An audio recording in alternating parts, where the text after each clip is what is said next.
Hey guys, RJ here, and I've finally got out of a man flu to commentate for this episode. Between episode 33 and this episode 34, I haven't commentated for ages. I was like, oh, I was so ill. But I've made a recovery. I am back, guys, and I know this is probably just on a regular upload. It's like, you haven't even been away.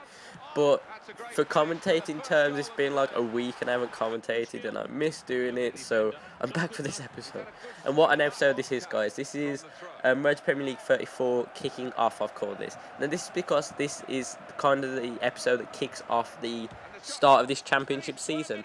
I figured that this episode might have come across like the League One episode where it started there, where even though we're a newly promoted team, we might have played really well and actually started getting quite a high position in the league, but that wasn't the case at all, and it was really an eye-opener to how good the teams are in the championship.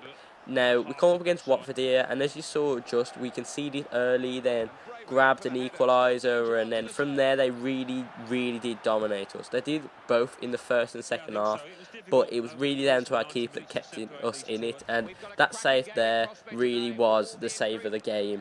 If he had let that in off that corner, we would have been so screwed, but luckily he didn't.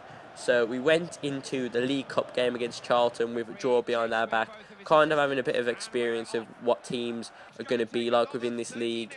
And nevertheless, that put us through into extra time with a 0-0 draw, meaning that we had to try and grab a goal before we went to penalties. And if you watch the final of the Johnson's Paint Trophy when we come up against Barnsley, you'll know I really don't like doing penalties because I always mess up.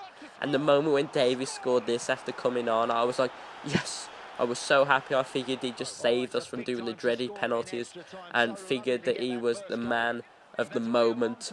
And from that moment, I probably took my eye off the ball a bit, and I don't know, any other sayings I can't think of. And anyway, they went on to score, where they headed it in, hit the post, hit my keeper's back and went in, which, you know, is always a really nice goal to concede. So, we went on to penalties, where I put in my usual performance of messing up, and even though Smith made some really good saves, their keeper made some pretty easy ones too, where I just seemed to be eating them down the middle, because I kind of figured that if I hit one down the middle then and he saved it, then the next time he died because he wouldn't think I'd go back there, and ended up doing it, and I was like, oh, and I just messed up so many times, guys, and I give away this League Cup game, and we ended up losing that game. I was really disappointed as to how it was, and I really thought it was going to affect the team for the next game against Leeds, who are obviously a really formidable opponent and have been in the Championship for many years and are probably looking to get promoted if they hadn't already.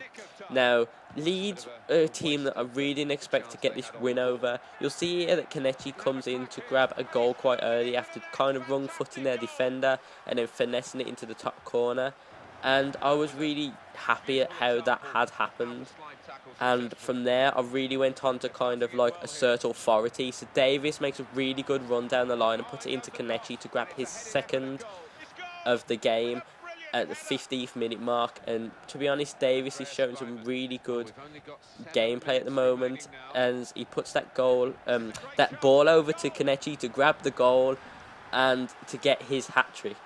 And even though they do score one here with Cork, it wasn't a match for us, and we ended up winning 3-1. I was so happy at this point, guys. I was feeling like we could take on the world and just win and win and win and win and score and just go on to really push to get a high league position early on. But we come up against Sheffield Wednesday, and again, we conceded a scrappy goal from a header, like the Charlton one.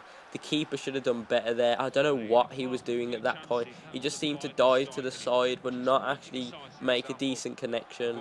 But nevertheless, you'll see there, guys, that we kicked off the second half 1-0 down. And it took until the 90th minute for Andres Weimann to score a kind of sweaty goal to get us the equaliser, which, although it was kind of like a lucky equaliser to get, it was kind of deserved, as the goal that I conceded, again, like I said, wasn't a really worthwhile goal to concede. So the next game, I was sure that this wasn't going to happen again, and Weimann grabs another goal to give us the lead. And with the motivation of that goal, I was just feeling like I could go on and win. But it wasn't until the 80th minute pretty much that we scored. And what do I always say? When Taylor scores, Shrewsbury win, and that was the case in this game also. We ended up winning that game, guys, which went on to the end of the transfer window, where we pick up this quality signing here, Kevin Fry. I had just under 3 million spare, and I could afford his 9k wages, luckily enough. So we pick him up, guys, looking really promising for the next episode. Make sure to tune in so you can see Fry's debut. Thanks for watching as always, guys. Peace.